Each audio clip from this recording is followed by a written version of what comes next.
Quickly to kind of go through the Indiana game and kind of summarize it. To me, the important statistics that we talk about every single week with you guys and with the program, I think that was really the difference in the game. We won the turnover battle, which was significant, although we did put the ball on the ground, in special teams, I think 4 times, and we're able to get them all back, and probably the windiest game I've been a part of. At the end of the day, we were able to win the turnover battle, which was really important. Penalties, I think that was a big factor in the game. We were able to win that battle. The drive start battle, we were able to win that. The sack battle, we were able to win that. Maybe a little bit deceiving because most of it showed up in the 4th quarter, but either way, we won that battle. We did not win the explosive play battle, but everything else we won. So I think that was really the kind of the story of the game. Just some notes that we went over as a staff and with the players, the positives of the game. We've done a really good job over the last couple of years of eliminating guys that can be problems, especially on special teams, punt returners, kick returners that have given people fits. We went into it with number 5, identifying him as a guy that could not impact the game in a big way, and we were able to do that. He had 3 returns for 3-yard average, and we were able to cause a fumble. That's 2 years in a row. We were able to cause a fumble, 1 for a touchdown last year, and this one we just recovered. He'd been averaging 12.5 yards of return, so that was big. So I'm really proud of that aspect of being able to identify guys that can be challenges or issues in the games, and having a good scheme and having a good plan and having a good mindset to eliminate those guys. Special teams, 2 kickoff returns that equated to 2 touchdowns and a forced fumble. So that was big. Next man up mentality was great because we've had some injuries this year. So that next man up mentality I think was really good, especially at the wide receiver position. Obviously, Etor and Shaka had really big games, and see 2 guys like that be able to step up that are still somewhat young players was great. And then opportunities for growth. Although we had 3 penalties, and I think that was really good, they were costly penalties. So we had a holding penalty that took away a first down on offense. We had a defensive hands to the face that gave them a first down. And then we had a defensive offside penalty that was denied that went for a touchdown, and we didn't rush. So they got a free play, and we're able to throw the ball into the end zone. So we got to get those things cleaned up. But that was the general notes that we went over with the players on Sunday. Players of the week. Excuse me? Players of the week. Players of the week, I don't think I have. And I can't remember. Do you remember? Miles, Shaka, and JT. Thank you, Chris. Miles, Shaka, and JT. Miles on offense, Shaka on defense, and JT on special teams. So thank you very much, Chris Peterson. You always come in handy and are extremely valuable. So thank you. Didn't have that in my notes. Iowa game, obviously we moved on. I haven't spent a whole lot of time on Indiana after Sunday, so moved on. Got so much respect for Coach Ferentz and what he's been able to do in his career. Pretty amazing, 20 years he's been there. I think he's the longest tenured coach in the country. They 16 returning starters off last year's team. Their offensive coordinator, Coach Ferentz's son, has done a really nice job for them over the last couple of years. I think they've only allowed 6 sacks, the fewest in the Big Ten this year. Quarterback Nate Stanley's really increased his completion percentage from 55% to 61% this year. And then obviously their tight ends are what make them go on offense. Both Hawkinson and Fant are really nice complementary pieces for each other. Fant maybe the best receiving tight end in the country. And then Hawkinson does a really good job as well. Hawkinson does a really good job at both. He's extremely physical, he's nasty, but makes a bunch of plays for them and brings a mentality into their offense. They're a run-first team, more of what you would call a traditional Big Ten offense, run first, set up the play-action pass off of that.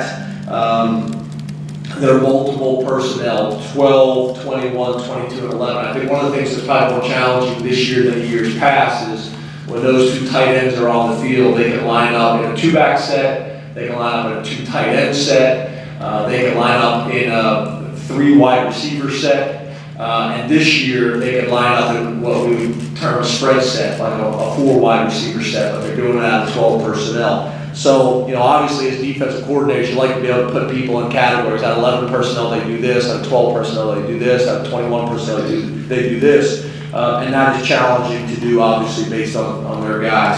I've already mentioned the 2 tight ends, and then Nate Stanley, the quarterback, and then the running back, Torrey Young, are the guys that have, you know, really kind of jumped out to me on tape. And then defensively, Phil Parker, they're as sound as it gets. You know, on defense, and really have been for a long time. He's been their defense coordinator now for 6 years. They're disciplined, they're physical, and they're well coached. Base front, 4 down front. They're typically going to be some type of 2 high defense, whether that's quarter, half, whether that's cover 2, or whether that's quarters. And then obviously they'll mix in some other things where they close the middle of the field up and play either cover 1 or some type of zone pressure. You know, the thing I think that really kind of stands out about them is their front. I think it's by far the best front that we have faced in 2 years. They are long, they are physical, they are stout. They make a bunch of plays. It seems like they're 6'7", 290 pounds kind of across the board. I think the DNs are like 6'7", 6'8", 270 something pounds. Very Carl Nassib-like, I would describe their DNs. And then a D tackle, one of their D tackles is 6'8". So they are big, they are strong, and they do a really good job of not only you know, being able to stop the run, but also being able to rush the passer in obvious passing situations, and then also batting balls down. You know, so that would be a real challenge for our front. Anthony Nelson, defensive end. AJ Epinesa is probably their best pure pass rusher, although Nelson is really good as well. And then the back end, Amani Hooker, is a guy who's played a lot of football for them. And then special teams. I think the biggest thing there, Lamar Woods, their special teams coordinator, doing a really good job there, leading the nation in kickoff return average, you know, at 30.1 yards. So that'll be a real challenge for us. Guys that stand out on special teams is a kid from Newark, New Jersey, is a wide receiver for them. Amir Smith Marset is the guy that they're using on kickoff returns, and then they also have Amani Jones who does both of those things, is doing a nice job for them on kickoff coverage and kickoff returns. And then Geno Stone is a guy obviously from Pennsylvania here in state that's playing on really all 4 phases for them and doing a great job. So there are my overall notes. Open it up to questions. Start with Rich Garcella, Red Eagle. Hi James, how are you? Good, Rich, how are you, buddy? I'm okay, thank you. You mentioned the quality of Iowa's defensive line. How do you think your offensive line has played to this point? I think we've really taken, you know, some pretty good steps over the last, you know, over the last couple of years, and that includes this year, obviously. I think things that jump out to me is, you know, I think Miles has been pretty consistent, that we've been able to run the ball pretty much each week.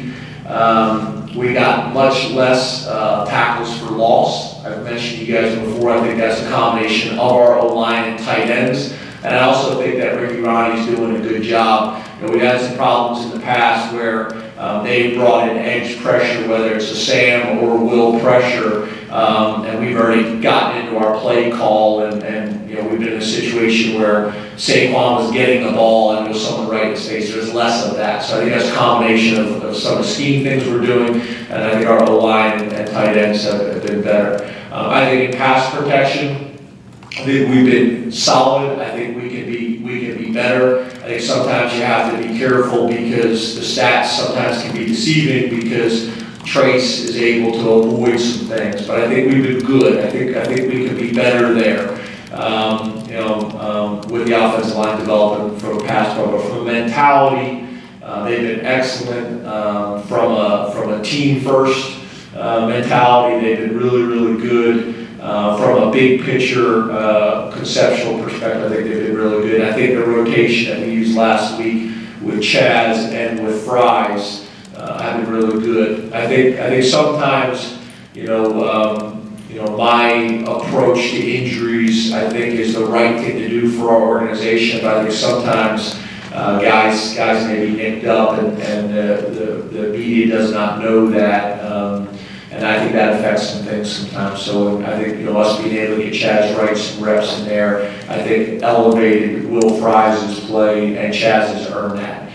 He's played at a pretty high level the last couple of years. Bob Flanders, Harrisburg Patriot News. Bob?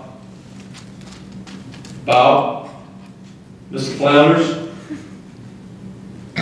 Don't sleep. Can't hear Call for you. Bob.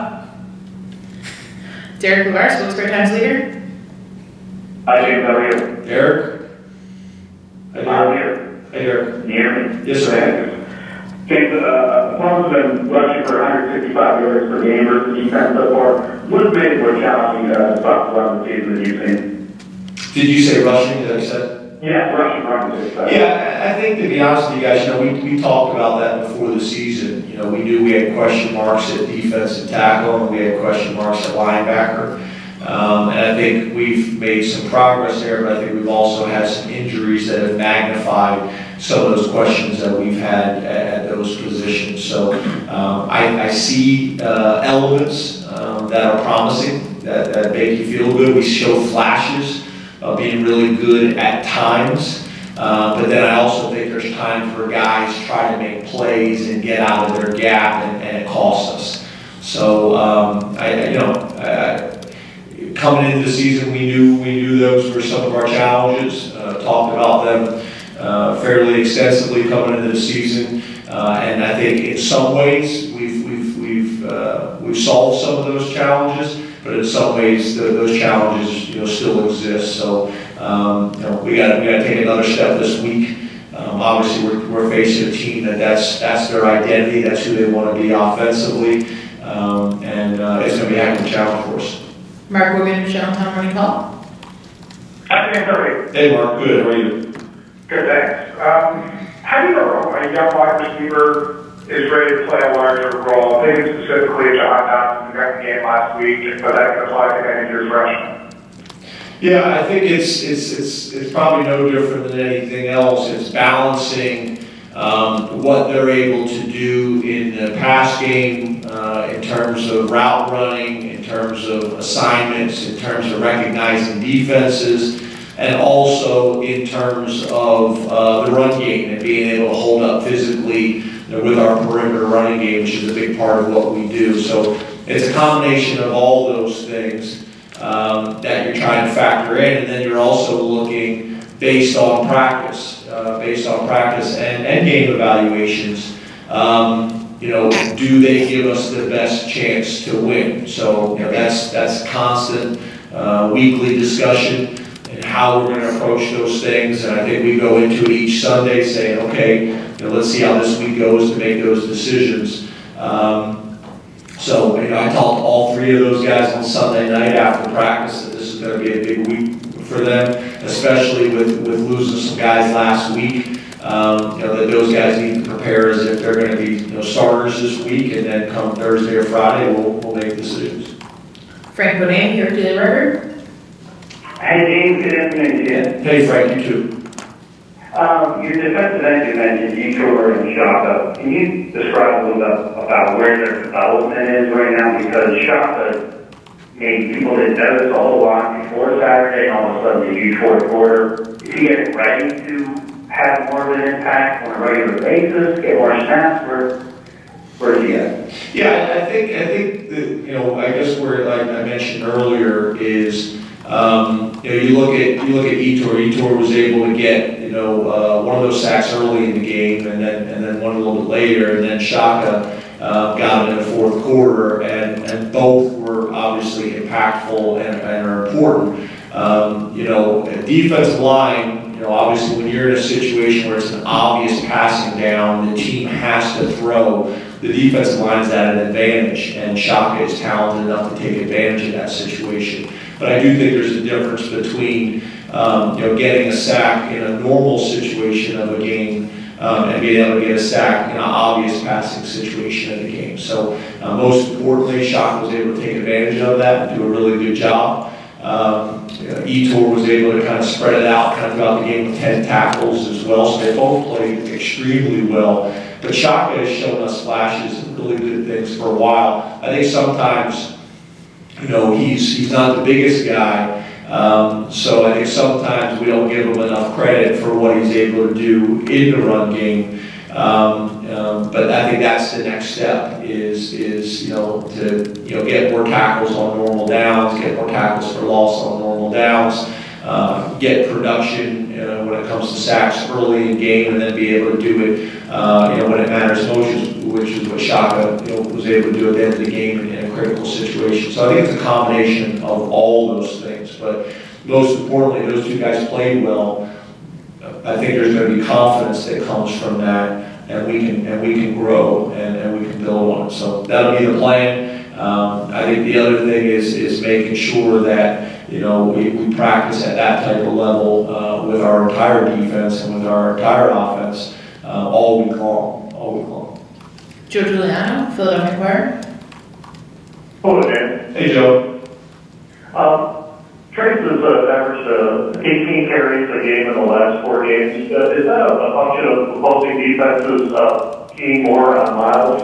And I also wondered how concerned you are about Trace taking extra hits with all the extra carries he's been taking very summer. Yeah, I think in general, my concern right now is Trace is carrying too much of the load on offense. That's something that we need to do a better job of. We need more players, having a bigger impact on the game on offense. So that's probably my biggest concern. I think Miles really is starting to take a step. I thought last week was his best game. I think that's probably my biggest concern. Everything we need to spread some of those big plays and some of those runs and some of those catches, and just overall offensive production needs to be spread out a little bit. That's what I would say. I think sometimes there's a misconception that we are running Trace more, or that we are Chris had showed me something that we're using Tommy as a what's the term, a decoy or things like that. We really don't do that. If Tommy's in the game, he's part of the read, and the defense will determine whether he gets the ball or not. Most of Trace's runs are going to come from one of two things. It's either a scramble off of a normal pass play, or it's some type of read where it's a zone read or some type of RPO. So it's not necessarily that we go into the game saying Trace is going to run the ball this many times, or we're going to throw the ball to this guy. Our offense doesn't really run like that. So if Tommy gets the ball thrown to him, it's because the read told us to throw the ball to him. Or if the ball's not thrown to Tommy, it's not that he's been a decoy, it's that the read told us something else, or we read it wrong. And then it's the same way in the quarterback run game. It's all pretty much RPO based. We don't have a whole lot of just straight called runs in our offense. Mike Gross, Lancaster Newspapers. Good afternoon, James. How are you? Good, Mike. How are you? I'm good, thanks. You said that a lot of the time your defense is really more of a 4-2-5 than a 4-3, and I'm wondering if that changes a little bit against this opponent, and what are the challenges in particular for linebackers against a team that runs it pretty well, but also has 2 tight ends in the field that are receiving targets? Yeah, it's challenging. I think whenever you can be multiple like they are out of one personnel group, and not just do it well, it's challenging. Yeah, I think you guys have seen us in the past. we against these type of teams, maybe you play more regular personnel where you have 3 true linebackers on the field. I think you guys have also seen us play, just like when we play some passing teams, we'll get into what we call our wild package, which is 3 or 4 defensive ends on the field. I think you guys have also seen where we put 3 to 4 D tackles on the field at the same time to maybe be a little bit more stout at the defensive end position. So there's a lot of different things that we do, and obviously it's all week to week based on our opponent and what they try to do. So this will be a challenge for us. Obviously, completely different style and approach than what we saw last week. Donnie Collins, Scranton Times-Tribune. Hi, Dan. Hey, Donnie, how are you? I'm doing well. Jerry Brown played a little bit on Saturday. Ricky played then the guy other times to come in. What has Jerry done in practice to kind of warrant more playing time? And are you still looking for a go-to guy to come in and give Miles the rest with Mark Allen out? Yeah, Ricky was a little dinged up, and Journey's had really 2 really good weeks of practice. So, there was a lot of, conversation as a coaching staff last week. About, Journey's really starting to do some good things. He's got a lot of gifts, he's got a lot of talents, but, I think early on in his career he's thinking a lot, but you're starting to see him think less and let those talents come forward. But, we felt very comfortable putting him in. He did a nice job, so I think his package will continue to grow. And then I think Ricky, has got a chance to grow and learn from the experiences that he's got already on game day and really have a nice second half of the year. But you got to have 3 guys that you feel good about. When we lost Mark, it was Journey's time to step up for us, and I think he's done that now. But we got to keep building on it. So we'll see how this week goes. But like I said, I think Miles is playing at a pretty high level right now. I thought last week was his best game. And now, we need those other 2 guys to continue growing. Corey Geiger, Elton Amir. Corey, Mr. Geiger, are you there? Last call for Corey. All right, we'll open it up to questions here in the room.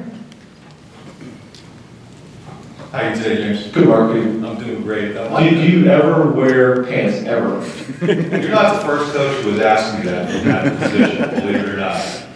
But yeah, I actually am on Saturday. Did you wear them or did you bring them? People in the press box want to do with pants on, trust me. Gotcha. You ought to do a story at some point about McGovern. I don't know if you know, but McGovern never, ever wears pants. Is his dad the same way? I think so, but it's a little hard when you're a superintendent at schools. I think you have to wear pants at some point as part of the job description. We're all from the coal region. Yeah, that has a little something to do with it. Hey, Micah seemed to be very productive when he was out on the field. Is that a fair assessment? And what do you think he needs to do to maybe earn more of the snaps at that position? Yeah, we discuss that every single week. Mike is a really interesting guy. Got to know him during the recruiting process. Getting to know him obviously even better now. He's very thoughtful. He sends me messages all the time. He's very thoughtful. It's very important to him. He cares a lot, but he's still growing up and maturing. And I think Coach Pride is doing a really good job of that. I think Mike has really opened that. I think it's a big reason why he came here. We were very open and honest and transparent about how he was going to be coached and how he was going to be treated. So I see him taking steps. A lot of the stuff for him is not necessarily the physical aspect. It's all the details. It's all the details, how to meet, how to practice, even at the hotel. It's just all those details. And I think him and Coach Pry are building a really good relationship that's built on trust. And I think that's really what we're talking about, is his role growing and increasing as he continues to show signs that he is dotting all the I's and crossing all the T's consistently. So But I don't think there's any doubt he's shown some real flashes and has had pretty good production. But there's also some times where there's some things that got to get cleaned up. So, you know, I think it's going to be a natural evolution. James over here. Has anything about Pat Fryer's developments surprised you, and did you anticipate that he could be such an integral part of your offense at this stage of his career? You know, obviously, when you recruit these guys, you have very high expectations of who and what they can be. And we got a chance to obviously evaluate him in games. He came to camp 2 years in a row and really improved there. You know, it comes from a family of coaches. Got a great mom and dad, you know, that you know, handled the whole process really well. You know, so he's probably come in, you know, probably more mature than your typical freshman. I think it also helped that he, you know, came in here, he's 257 pounds, and I think he's 260 now. But runs well, catches the ball well. And I think the thing you never know is when they get here and they go up against other good players, is it too big, is it too fast for them, you know? And when they get in the stadium, is it too big, is it too fast for them? And every time we put him in a situation, it wasn't. You know, it wasn't. He just, you know, did the same thing on Saturdays that he doesn't practice every single day, and had a good summer, and you know, asked a lot of great questions and those types of things. So I think with every guy that we're recruiting now, you know, we're expecting and hoping that they're going to come in and be able to have an impact. Now, whether that's starting, you know, that's tough to say. You know, but he just kind of every day has built that trust, you know, that we just got kind of talking about. And it happened slowly, and then there was some injuries, and he was able to get some more reps and take advantage of it, and just kind of kept growing from there. So we're very pleased with him. I think he's got a bright future ahead of him, and you know, been very impressed with his freshman year so far. Hey James. How you doing? Good, how are you? Really good. Awesome.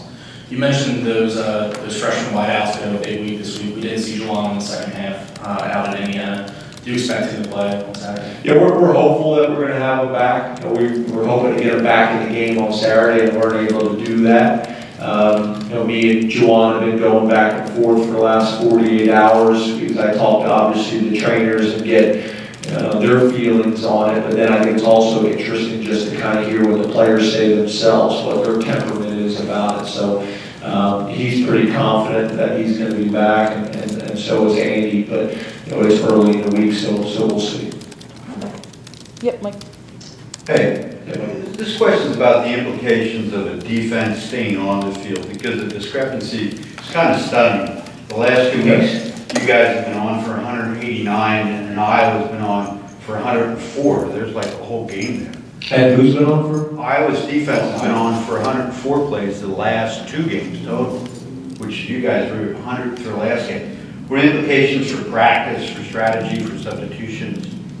Yes, yeah, there's no doubt about it. Those are the things that we discussed on Sunday, how many plays we played in the game, and then obviously, as you guys know, we use the navigation devices, so we're able to check heart rate, distance traveled, and all those types of things. So it definitely factors into how we practice, not as an entire team, but how we'll modify those guys' reps. And then what we always do is then we check the data on Friday and compare it to the previous Friday and see, have we recovered, been able to get the work that we need to get done during the week, and have they recovered so that they can go out and play a high level on Saturday. So all those things are factored in. And I think that's probably, you know, a couple of things that we've talked about as well, is we need to be better on third down as an organization.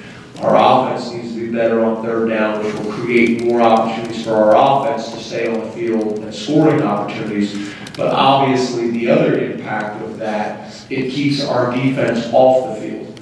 Now when our defense is on the field, we have to do a better job on third down getting off the field. So I think sometimes when you look at time of possession, a lot of times if the offense you know, is not sustaining drives, And then you look at the defense and you say the defense is being put in a tough spot because the offense isn't sustaining drives as much as they possibly can, but the defense has the ability to go 3 and out and send it back. So it's truly a team stack. You know, offense, we got to be better on that. Defense, we got to be better.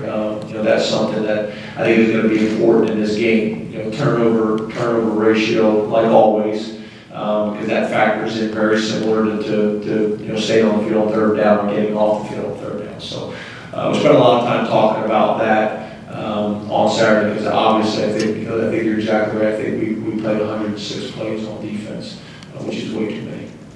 Hey, how are you this afternoon? Good, how are you? Doing well, thank you. I want to talk about your Z receiver position. Through 4 Big Ten games, the 2 co-starters you have there are combined for less than 20 receiving yards per game.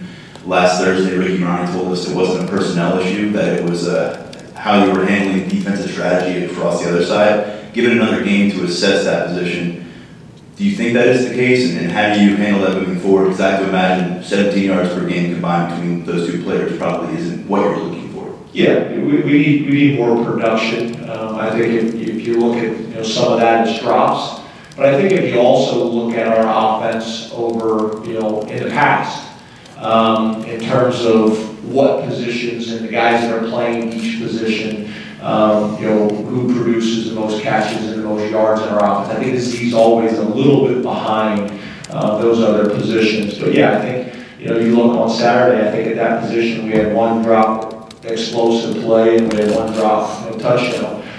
So I think it's a combination of all those factors. But I think in general, our Z usually gets a little bit less opportunities and touches than the other 2 positions. And obviously that's not overall scheme. A little bit of that is that. Part of that is also how, like Ricky's saying, how defenses play us. But I do think that's not completely unusual in our offense. Jonathan Sutherland's been getting. How you doing? Oh, good. How are you? Jonathan Sutherland's been getting more and more playing time, starting special teams and filling for Derek on Saturday. How would you assess his progression so far this year on defense? Yeah, good. And we're going to need it on Saturday, obviously. So he'll get a bunch of reps on Saturday. As you guys know, GT will not be able to play the first half, so John will get a bunch of opportunities there. And it's progressing nicely. He's got some real strengths. He is a downhill. You look at the play he calls the fumble on. That's kind of who he is. He makes his mind up to go make a tackle. There's very little breakdown. Most guys, will come under control, shatter their feet, and get their hips underneath them, and then make the tackle. And with Sutherland, he's more like a missile. He just goes. And I think he flashes that way a lot. I think he can bring a lot of physicality. I think his game and Marcus Allen's game is very similar in a lot of ways. So I think as he continues to get more confident, I think you're going to see him be even more aggressive. I think you're going to see him be more violent. But no different than we talked about earlier with Micah. Your safeties and your linebackers got a lot on their plate in terms of adjustments, in terms of communication, and especially the safety position, probably even more so to linebacker, because a lot of times they're the last line of defense.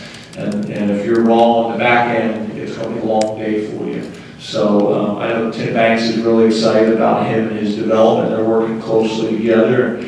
This week's going to be a next man up opportunity for him. No different than we had with the Shelton situation the week before. Hey, James. Yeah. Would you, or I guess how would you... I didn't know that you taught classes on campus. I just found that out this week. Come join us anytime if you want. It's you and somebody else, right? Is there 2 people that teach that? Just me, but... Oh, just Well, yeah, Mike teaches a different one. Gotcha. I knew Mike did, but I didn't learn. It's the 8 a.m. Somebody has to do it. Yeah.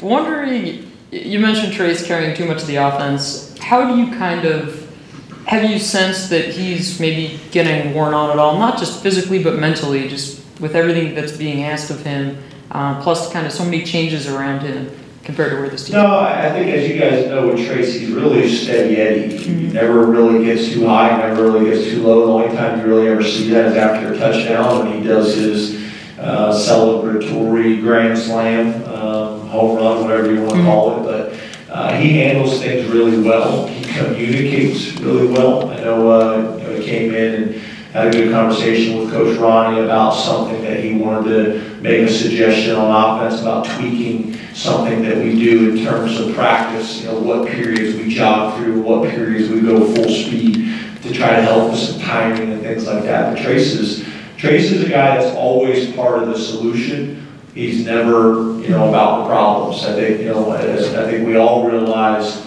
it's easy to identify problems, but Trace is a solution guy. So, he's always been really good at that from a leadership standpoint. He's always been really good at that from an ownership standpoint. Mondays, for example, I think he had the entire offense in there, which I think happens every Monday. Watching tape together, having discussions, all those types of things, which culturally is really important for us. Hey James, how are you doing today? Good, how are you? Good. You mentioned before that the farther away from the ball, the easier to display early in your career. You got a couple of young defensive tackles that you're leaning on now. None of it looks easy on the field, obviously, but is there a part of the game, run versus pass, or understanding one part or the other, that comes a little more naturally to a young defensive tackle, or maybe something that will be easier to pick up for them as they get into the later part of their freshman year? I think it really kind of depends on the person, and their skill set. So one of the challenges is typically if you're a defensive lineman who's playing as a true freshman, it's probably because you've been bigger, faster, stronger, more athletic than the people you've gone against your whole life. And a lot of times guys can lean on that athleticism even when they get here. The biggest difference, in my opinion, is the physicality. Especially when you're talking about the closer to the ball you are. For the first time in most of these guys' lives, they hit someone and the person hits them back as hard or harder. And that's a strange feeling, if you've always, been the aggressor and people have backed down, or you've always been the aggressor and been able to knock people back, and now you get knocked back, or someone comes back at you as aggressively as you come at them. And they're older, they're stronger, they're more dense. Those types of things. So I think that's probably the biggest challenge for a freshman O-line and D-line is the physicality. They can get away with some things at the high school level from a technique perspective because they're just better. They can play high and still not get knocked back in high school. They could not have their hands inside and still be able to defeat a block. But if they're not technically sound, they're going to have a hard time. If they're playing high at this level, they're going to get driven off the ball. So that's probably the biggest challenge. Obviously, the speed and quickness and athleticism also is at another level. But I do think probably the biggest thing is just the physicality aspect of it and how quickly can you rebound mentally from that. Some guys, they go hard and they end up getting knocked on their rear end. That's a reality check. This is a very humbling sport. It does that to all of us. And some are able to bounce back very quickly from that, and some start to question themselves, which is hard because it's the first time they've ever really questioned themselves in their careers.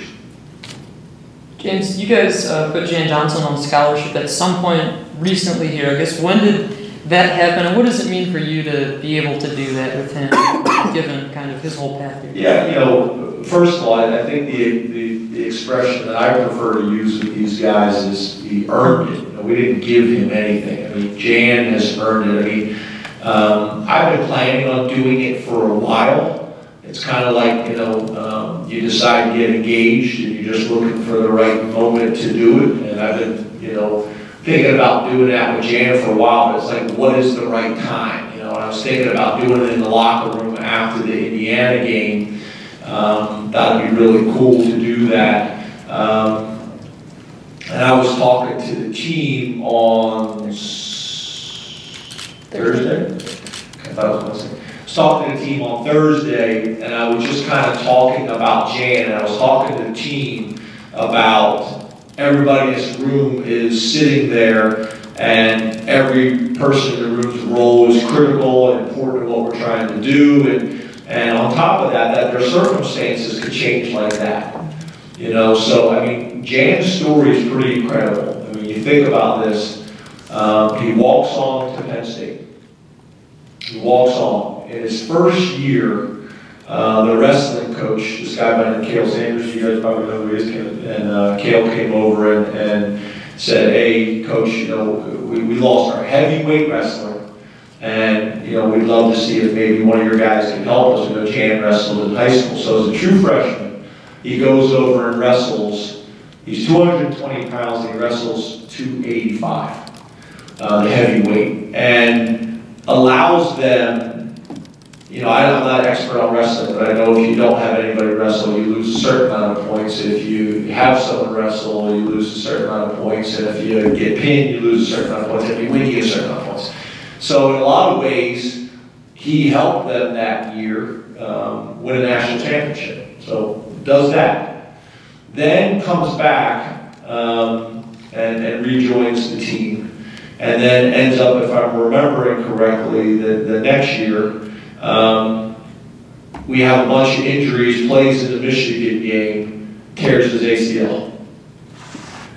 Then last year, he's the starting tight end on the scout team. He's the starting tight end on the scout team because he gives us the best look.